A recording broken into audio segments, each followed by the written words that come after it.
How about that? Good evening. Reverend Michael McMorrow here, coming to you from the sanctuary at the Center for Spiritual Living in Granada Hills, California, where we welcome all who practice their beliefs in faith and love. And I am here socially distanced from my buddy Mike Carlin, who's about 30 feet away from me, working the video and the sound and all the other things in between. And you're at home, safely at home. So delighted to have you with me this evening. And so we're going to start, as we start every service here, by taking a deep conscious breath and releasing. In fact, let's take another one. Deep breath. Oh, I even got a yawn in on that one, and just release it. You know, on that release, see if you can release your shoulders a little bit. And one more deep breath. Hold it at the top. And just feel that release. And in that release, we're just surrendering to this moment. This eternal now moment as we come together for our call to service, which we call lighting the flames of faith. And this is a ceremony that we perform to promote the universal consciousness of life, which acknowledges that all peoples, all faiths, all sentient beings come from the one great universal presence, which we call spirit. Now, fundamental to this truth is the unifying nature of all religious thought and experience, which we honor here this evening. So, we light the first candle for the Tao, honoring the universal path of harmony and equilibrium, the natural way. We light the second candle for shamanic traditions, honoring the beliefs and practices of all indigenous peoples, the way of primal spirituality. The third candle we light for Hinduism, honoring the path of knowledge, action, and devotion. The fourth candle we light for Judaism, honoring the ethical path of living by sacred law. The fifth candle we light for all forms of Buddhism, honoring the Four Noble Truths and the path of compassion. We light the sixth candle for all forms of Christianity, honoring the Christ consciousness as the path of love. We light the seventh candle for all forms of Islam, honoring the path of submission to the will of God as the highest calling. We light the eighth candle for the universalistic religion of Baha'i, honoring the path of unity and peace. The ninth candle we light for all forms of new thought, honoring the metaphysical path of mental healing through the practice of universal spiritual principles. The 10th candle we light for all those who are as yet unaware of the power and presence of spirit in their lives, and for the space we hold for them here at our center, our online community, and within our own hearts. And as Michael focuses on the healing candle, please place silently or speaking aloud the names of anyone you wish to have experience the healing flame of God's eternal love. I'm thankful, so grateful. I'm one with the Spirit all around me. I'm thankful, so grateful. I trust trust in God. I surrender, I surrender. I'm one with the Spirit all around me. I surrender, I surrender. I trust in God.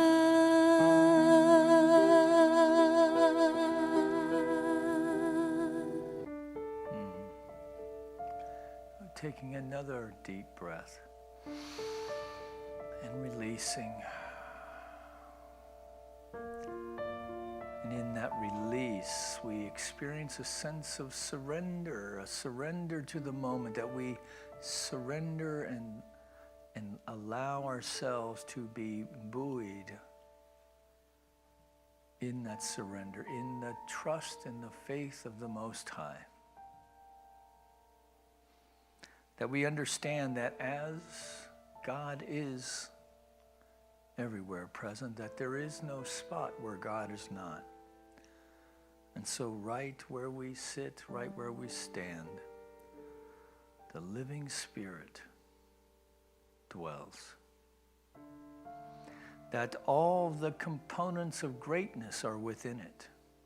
Intelligence, light, truth, beauty, power, light, infinite in scope, and magnificently individualized within the soul of me. I am the individualized expression of the Most High, and so is everyone else and everything else. And so as we acknowledge our oneness with the creation of God's life, we acknowledge our oneness with all of life.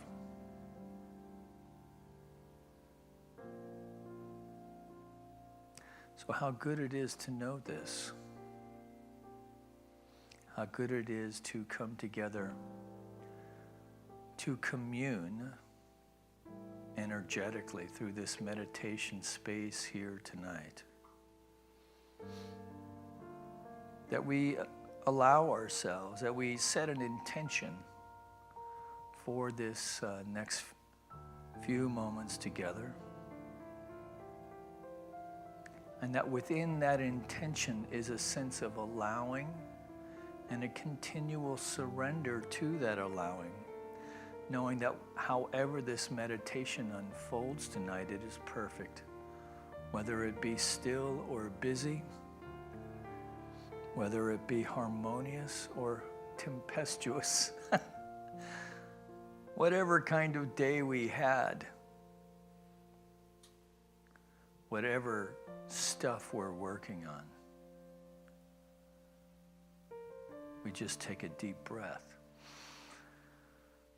and just release it and step away from it and allow ourselves to have this time with ourselves and this time with the Most High.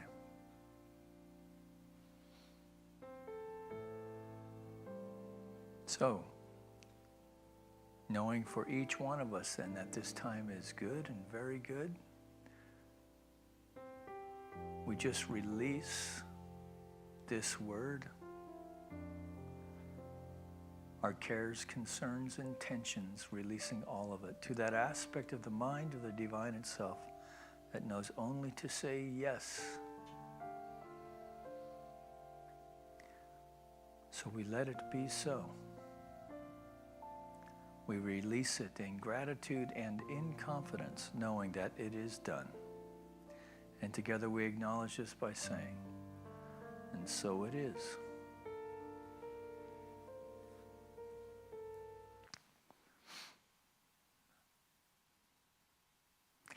So it's a lovely time of year, in spite of COVID. And But that is not to minimize the pain and suffering that thousands of people are experiencing now on a daily basis as we move through this surge.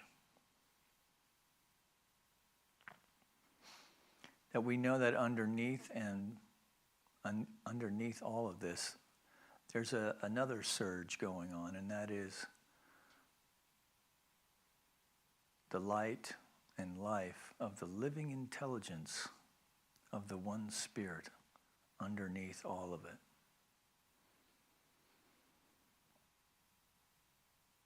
And so we find ways to be comfortable with the uncertainty about what all that means.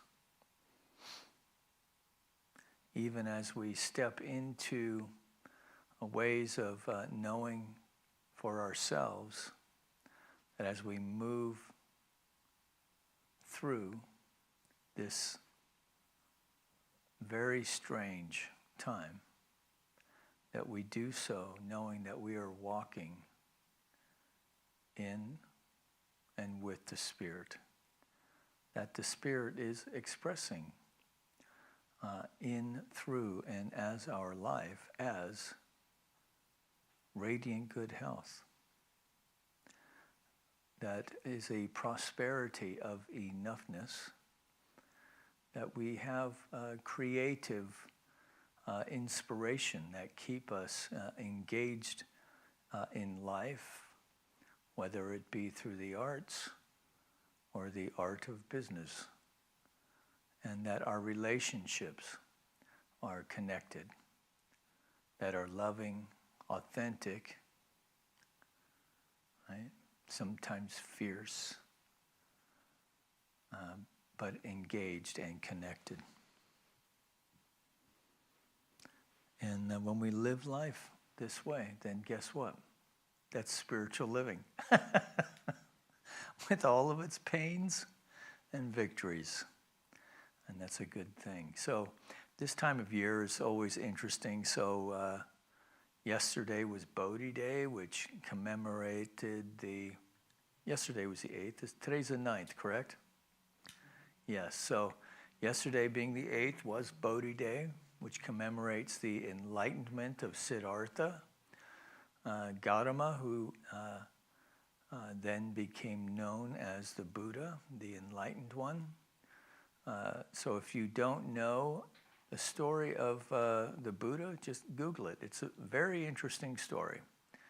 A prince who had it all, whose father tried to protect him from the suffering of life, and still found its way to his awareness, and then ultimately how to solve the riddle of suffering, and why is there suffering, and which of course he then, his own path is not only interesting historically, or at least within the mythology of Buddhism, but also as a wonderful metaphor for our own life, the way that it can unfold. And that ultimately then we have to at some point wake up. And for the Buddha, he found that through the middle way, through the Four Noble Truths and then the Eightfold Path. So it's really worth checking out. And of course, we've been working through a Buddhist approach to things in this book with Pema Chodron, who is a Zen monk, a particular a sect, I suppose, a flavor, if you will, of Buddhism that was developed in Japan, I believe. And then tomorrow is the 10th of December, and believe it or not, that is tomorrow evening will be the first night of Hanukkah, which is celebrated in the Jewish tradition with the menorah, where the miracle of Hanukkah was that there was only enough oil for one night, and yet it lasted for 8 nights for the consecration of the temple. So, and we're going to continue to move through even a few more holidays in this month of December, which I kind of went through fairly extensively on Sunday.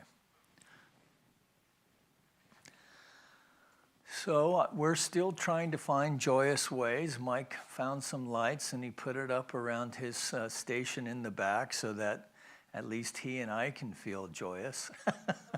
We've put the Christmas tree up behind us so that you can feel some sense of continuity within your faith community.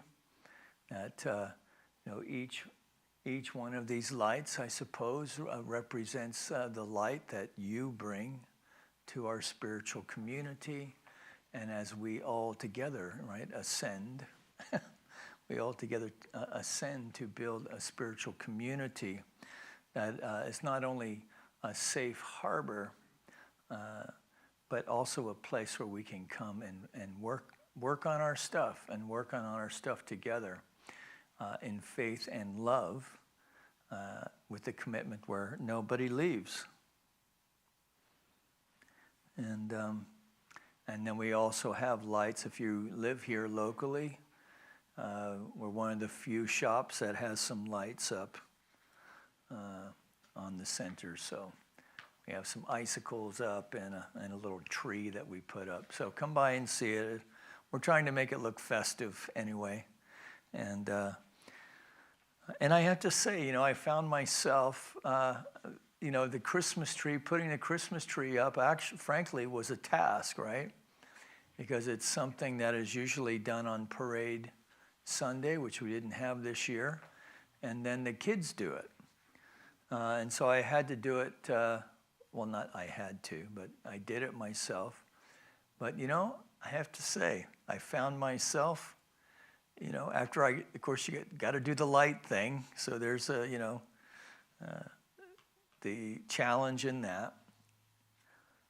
But then, hanging the ornaments on and, I remember this one from last year. And, and before I knew it, I was humming a little Christmas carol or so. And I realized when I got it all said and done, that was kind of nice. So maybe you've been thinking about not doing that this year, but if your tail is dragging a little bit, I would suggest, decorate a little bit. Find a way to bring some light into your environment, maybe even a little scent of evergreen. You may find it lifts your spirits a bit.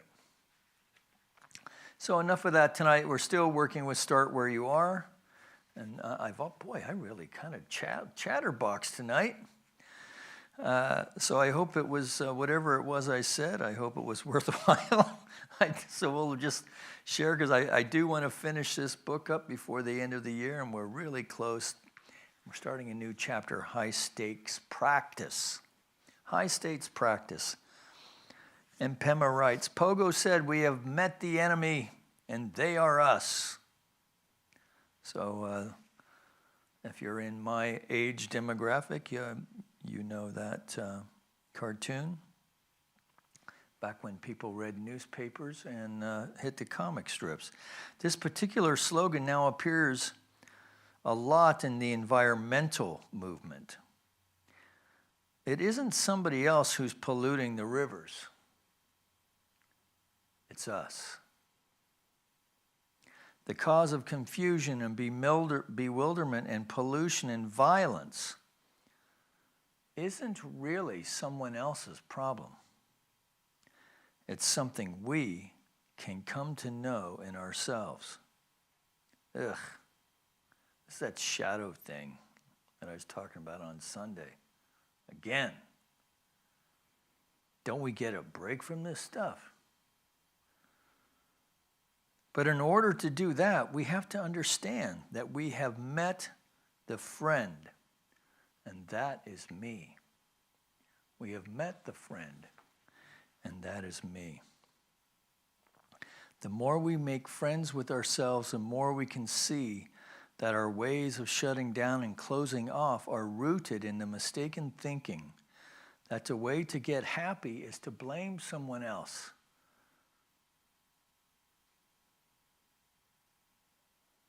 The more we make friends with ourselves, the more we can see that our ways of shutting down and closing off are rooted in the mistaken thinking that the way we get happy is to blame someone else. It is a little uncertain who is us and who is them.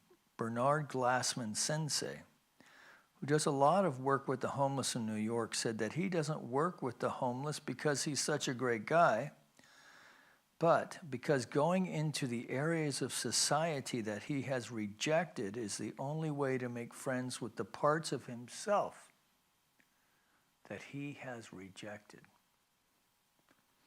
It's all interrelated.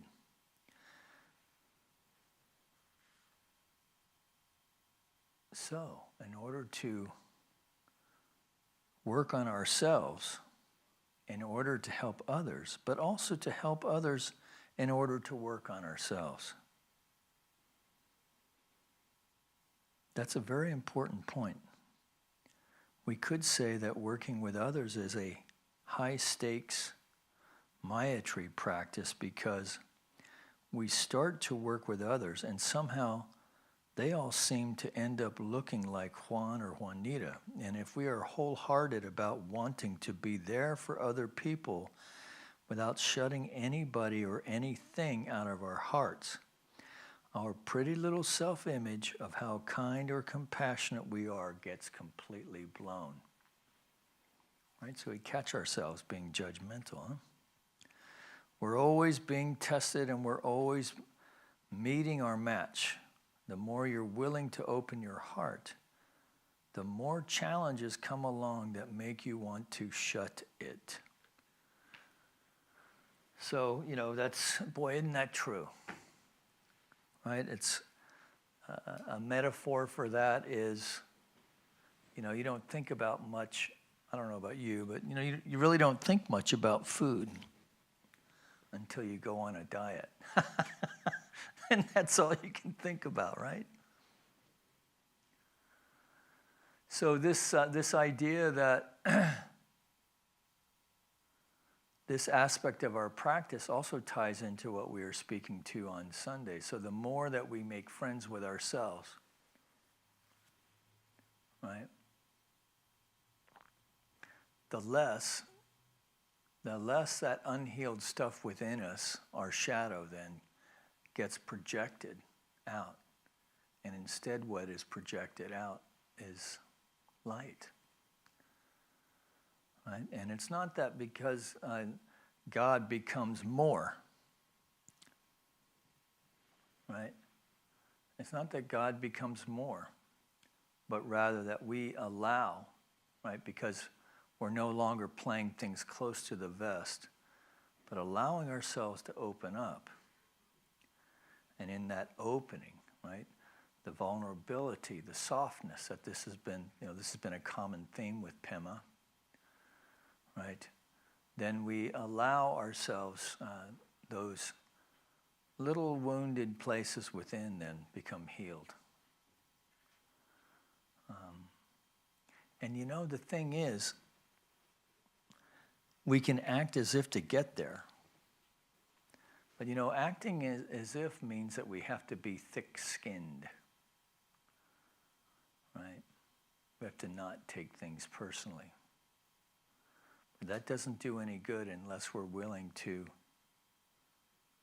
heal the stuff within us that causes us to need to be thick-skinned to begin with. Yeah.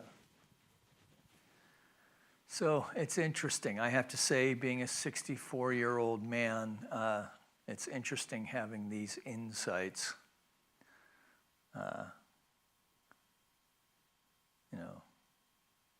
later in life. Right? Because now I can remember, when you're 64, you can remember 50 years ago. Right? As a young, not quite a young man, but certainly on the cusp, certainly responsible for choices. So it's interesting, right? So when you're considering your own path and your own unfoldment, it is important to be gentle and to look, man. Remember when you were like asleep or hard-hearted or really attached to them and me or theirs and mine,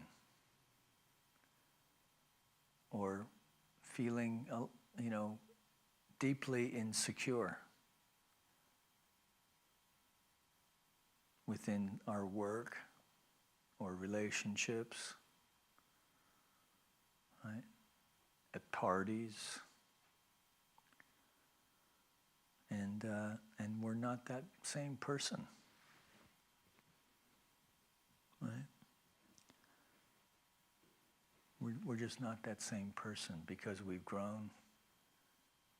We have a commitment to being awake and aware and alive.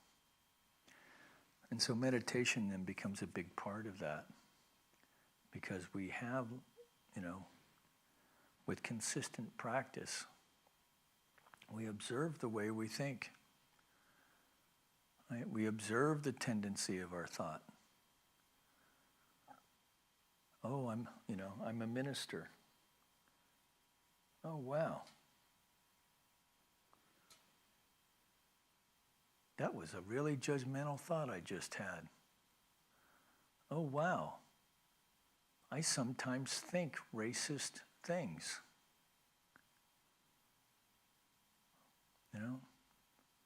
I have bias, right? I want to embrace and to love everyone. That's my commitment up here. And then someone says something that rubs me against the grain, and I get my Irish up. I have to go right back to the cushion again. So, Pema wrote a whole book on that.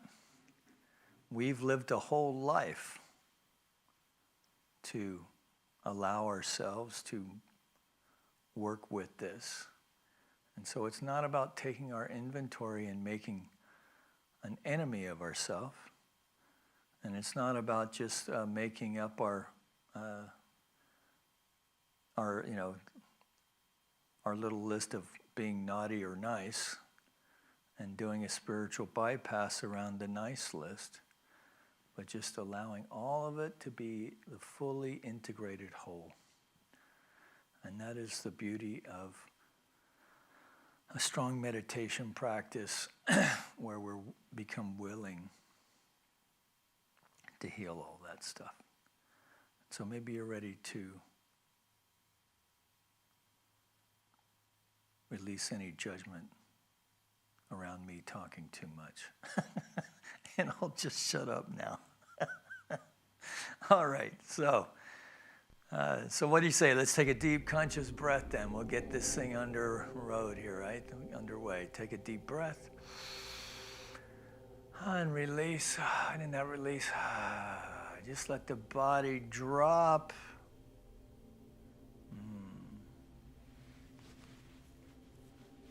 I often think of the expression, actually the instruction of Jesus, right?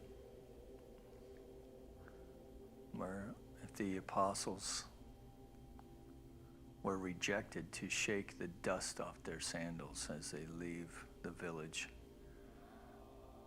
So when we take a deep breath, that's what we're doing. We're just releasing the dust of the day.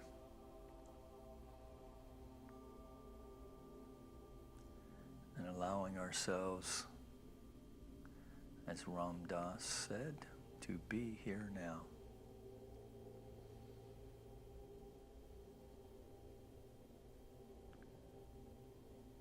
And so we are following the breath. And if this is your first time joining us, we're just focusing our attention on the movement of the breath in the nostril. And once that's available, then on the upper lip. And then we're just monitoring in a kind of body scan meditation, I suppose.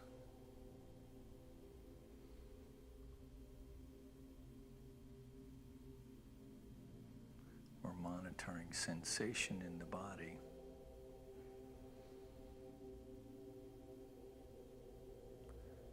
It's starting with the breath.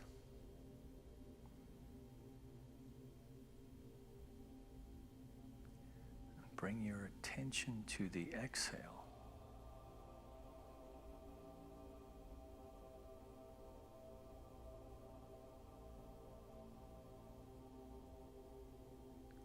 And as you do that, you will see that your thoughts begin to quiet.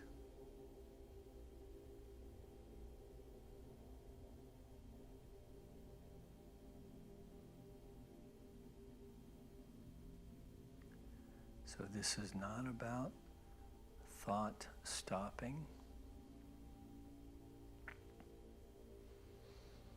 but observing without attachment.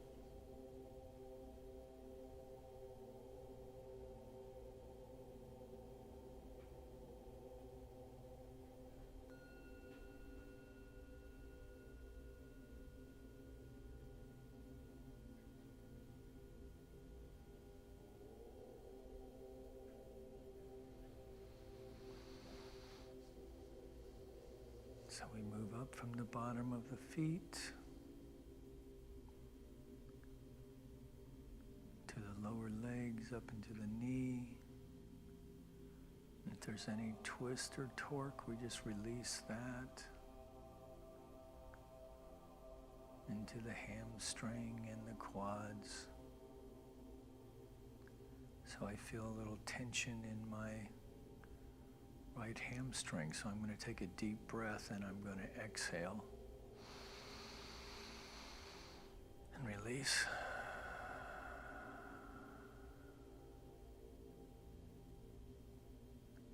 So that tension is dissipated. It's weird. Play with it. Into our sit bones. So the spine is erect, but free of tension.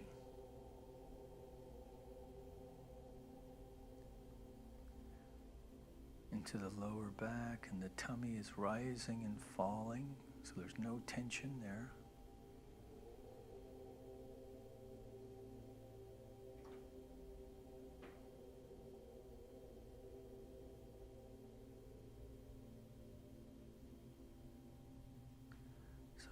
Find some tension in the lower back. If you tuck your tailbone under, that will allow the chair to support your lower back. And again, taking a deep breath there and releasing the shoulders, the arms.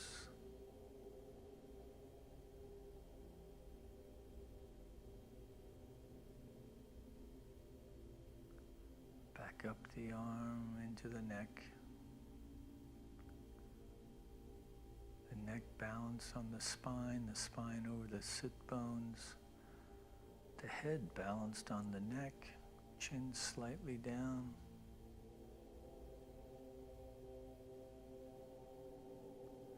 Tongue off the roof of the mouth.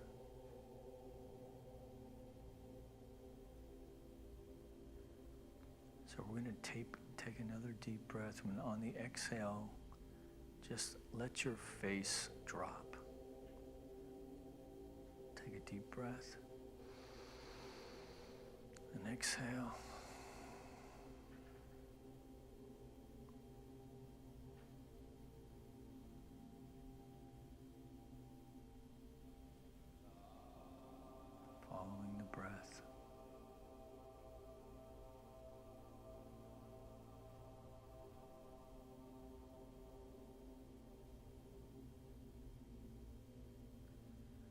As you become more still and more practiced, you may feel a sensation, a tingling at above the eyebrows, the third eye, the crown of the head. Just observe.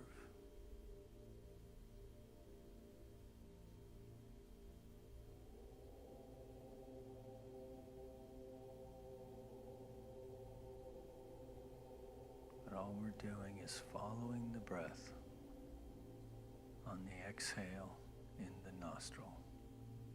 Taking a deep breath and exhaling and allowing ourselves to just be still for 15 minutes or so.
gently back into the room, staying with the exhale.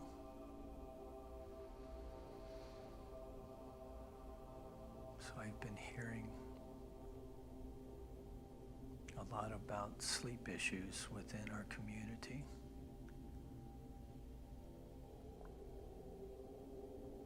So just allow yourselves to continue to relax, focusing on the exhale.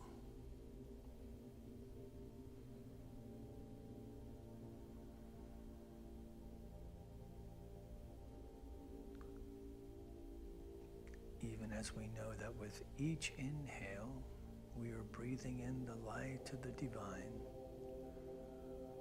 commingling and mixing with the light within the body temple.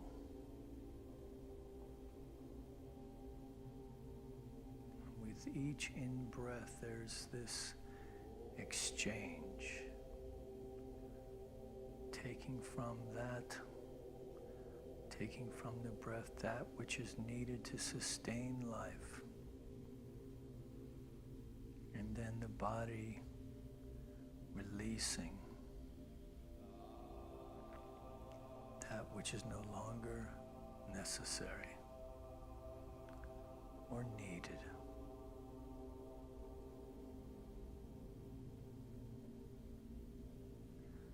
So with each in-breath, we know that the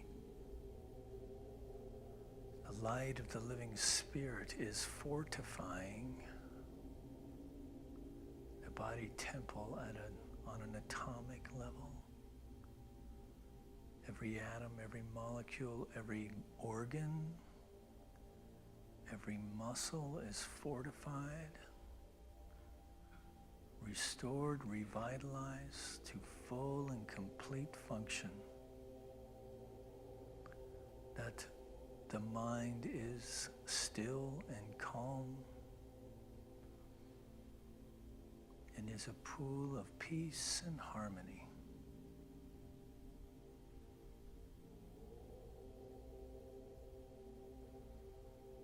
So when we lay our head to the pillow tonight, we remember this state.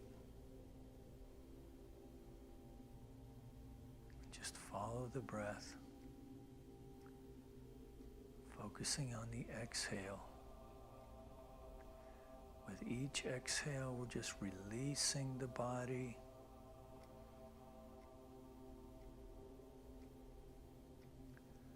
and surrendering to a sleep that is deep and restorative, that we dream sweet dreams.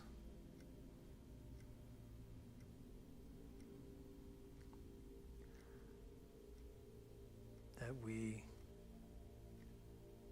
after restoring ourselves in the middle of the night, that we come to bed and again just focus on the breath. Focus on the exhale.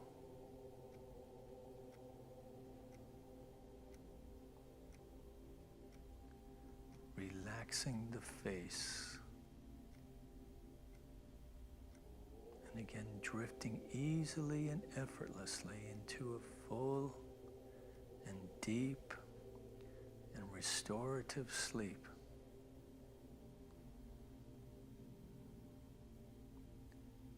Dreaming sweet dreams.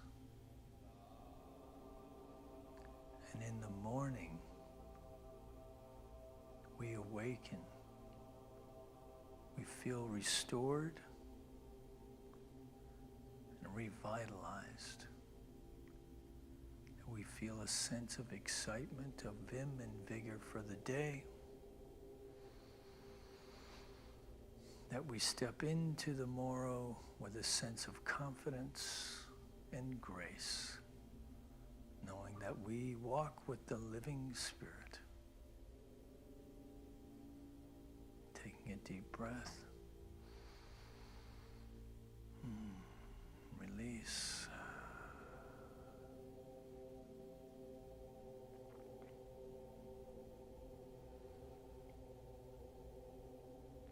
So in this release, we release all our cares or concerns, the ones that we are aware of,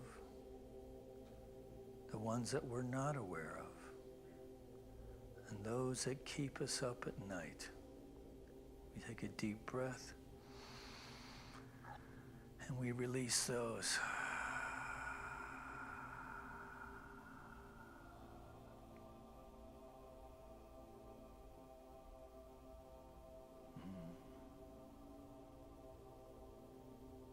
We feel a sense of support.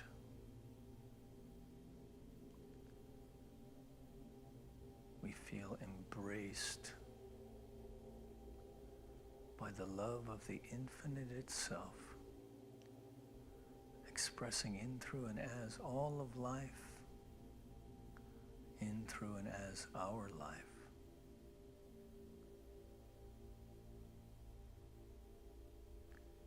We feel a sense of gratitude.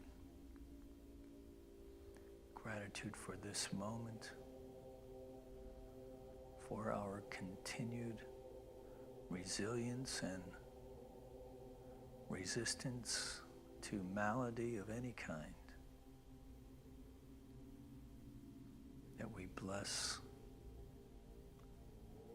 our loved ones, our community, and our global family as well. May all beings know peace. May all beings be free. May all beings be happy. Taking a deep breath. Releasing it to that aspect of the mind, of the divine itself that makes all things new. We release it, we let it go, let it be so. And together we acknowledge this by saying, and so it is.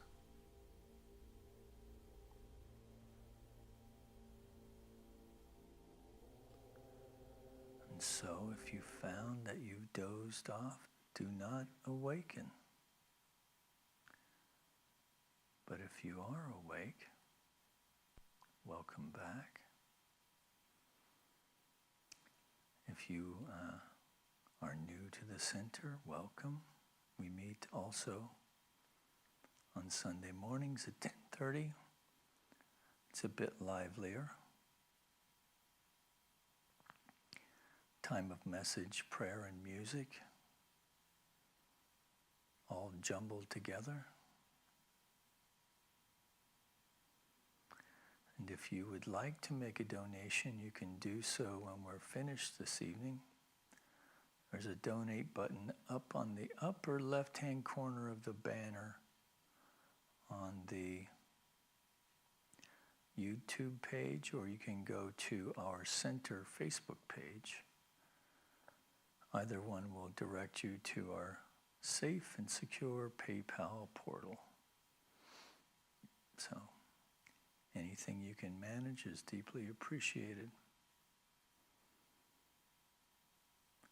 So I hope you've enjoyed this time this evening,